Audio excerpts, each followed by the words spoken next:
প্রধানমন্ত্রী শেখ হাসিনা বলেছেন, বাংলাদেশ থেকে তেল গ্যাস উত্তোলনের জন্য ইতোমধ্যেই টেন্ডার আহ্বান করা হয়েছে। এক্ষেত্রে বিনিয়োগ করতে বিদেশি বিনিয়োগকারীদের প্রতি আহ্বান জানান তিনি। বলেন, আমরা চাই তেল গ্যাসের সঠিক ব্যবহার। বিশাল সমুদ্র সীমার সম্পদ ব্যবহার করে দেশের মানুষের আর্থসামাজিক অবস্থার উন্নতি করাই আওয়ামী লীগ সরকারের লক্ষ্য। ভূকৌশলগত অবস্থানের ফলে বাংলাদেশে যারা বিনিয়োগ করবে তারাই লাভবান হবে। বৃহস্পতিবার সকালে বঙ্গবন্ধু আন্তর্জাতিক সম্মেলন কেন্দ্রে the territorial waters and maritime zone act 1974-এর সুবর্ণ জয়ন্তী উপলক্ষে আয়োজিত অনুষ্ঠানে তিনি এসব কথা বলেন।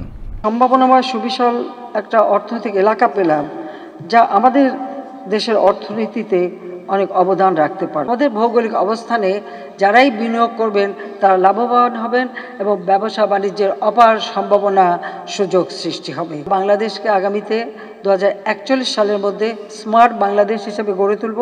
আমরা ডেল্টা প্ল্যান 2100 প্রণয়ন করেছি, কারণ আমাদের এই বদ্বীপটাকে প্রজন্মের পর প্রজন্ম তারা যেন নিরাপদে সুন্দরভাবে জীবনযাপন করতে পারে, জলবায়ু অভিঘাত থেকে যেন তারা রক্ষা পায়, সেইভাবেই আমরা কাজ করতে চাই।